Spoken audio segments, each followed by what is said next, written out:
नमस्कार, the Uttarakhand TV देख रहे हैं आप और मैं हूं आपके साथ वंदना। जब रामलला को आप टेंट से उठाकर इतने भव्य मंदिर बनाकर राम भवन बनाकर उन्हें स्थापित कर सकते हैं, तो ये तो हम तो इन्हीं के लिए भी कह रहे हैं कि जो कच्चे पक्के मकान हैं इन्हें भी कहीं ना कहीं आप बसा दीजिए।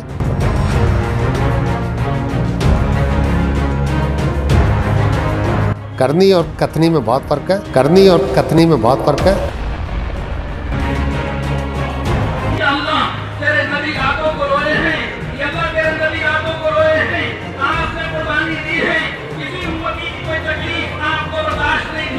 से 70,000 लोगों को आप बेघर करने की सोच रहे हैं, उनकी कोई व्यवस्था आप नहीं कर रहे हैं। लास्ट टाइम भी आपने देखा था कि कोई कहीं से कहीं तक कोई व्यवस्था नहीं हुई थी, सिर्फ तोड़ने की बात हो रही थी, सिर्फ तोड़ने की बात हो रही थी।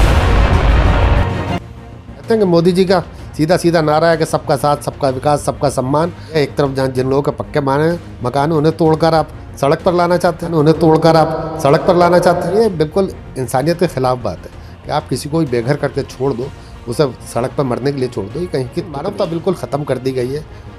सीधी सी बात है कि एक चिड़िया का घोंसला भी टूटता है तो वो भी फड़फड़ाती है, परेशान होती है। ये तो जीते जागते इंसान है। और एक एक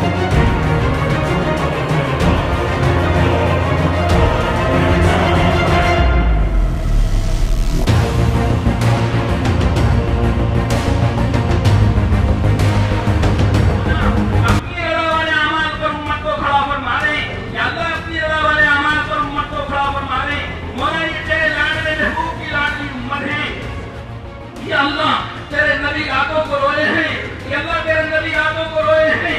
आपने कुर्बानी दी है, किसी उम्मती की कोई तकलीफ आपको बर्दाश्त नहीं थी। ये अल्लाह आपने उम्मत के लिए आदों को तुझसे मांगा है, ये अल्लाह तुझसे दुआएं की है उम्मत के हक में। ये अल्लाह ये उम्मत तेरे सहारा हो गई है।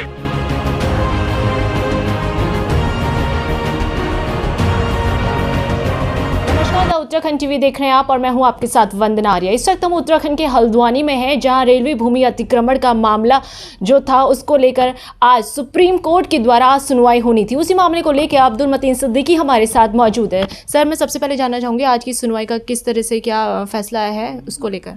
देखिए, आज जो थी इस केस पे सुनवाई नहीं हो पाई है। एक कॉन्स्टिट्यूशनल बेंच थी जिसमें एएमयू की सुनवाई चल रही थी।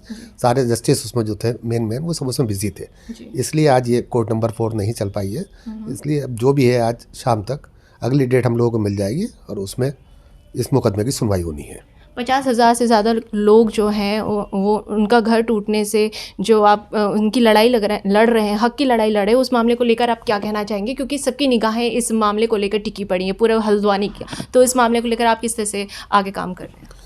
नहीं वंदना जी, मैं बताना चाहता हूँ, इसमें हल्द्वानी नहीं, लास्ट ईयर भी आपने देखा होगा पूरी दुनिया की निगाह इस पर टिकी हुई थी कि पूरी, चाहे वो अल जज़ीरा है, ईरान के चैनल वाले थे, हिंदुस्तान के करीब करीब सारे चैनल यहाँ मौजूद थे। और जो लोगों का एक पूरे हिंदुस्तान में नहीं पूरी दुनिया में यहाँ के लिए दुआएं की गई और लोगों की दुआओं और प्रार्थनाओं का नतीजा था कि सुप्रीम कोर्ट ने हमें स्टे दे दिया था। हाई कोर्ट ने तो बहुत ख़राब सा आदेश हम लोगों के लिए किया था, लेकिन सुप्रीम कोर्ट ने हमें ससम्मान उसमें स्टे दिया था और यहाँ की जनभावनाओं को भी समझा था और हाई कोर्ट के आदेश के उन्होंने कंडम भी किया था।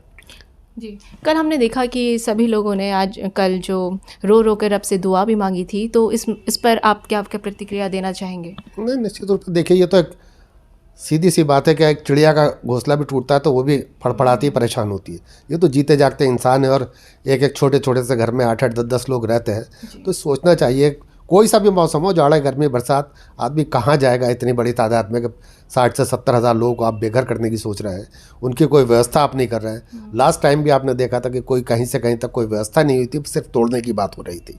तो अब यही कहता है कि कम से कम अगर कोई ऐसी चीज़ थी भी तो पहले इनके रहने की व्यवस्था होनी चाहिए थी। स्कूल खाली कराते, टेंट लगाते, कुछ होता, 1% कहीं तो कुछ होता, लेकिन मानवता बिल्कुल ख़त्म कर दी गई है।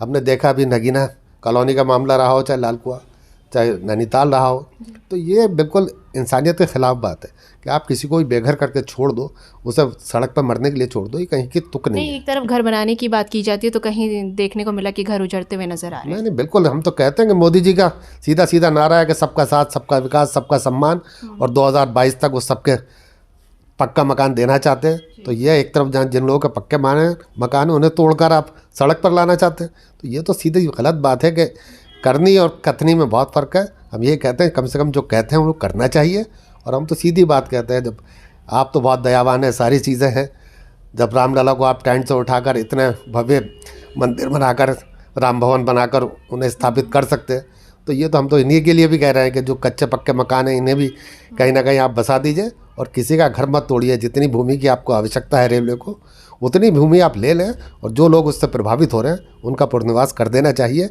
ये मानवता भी कहती है, सरकार की भी जिम्मेदारी है और जनता की भी जिम्मेदारी है। और न्यायपालिका से हमें इस बात पे पूरी उम्मीद है, सुप्रीम कोर्ट से, कि न्याय हम लोगों के हक में आएगा। धन्यवाद सर हमसे बातचीत करने के लिए।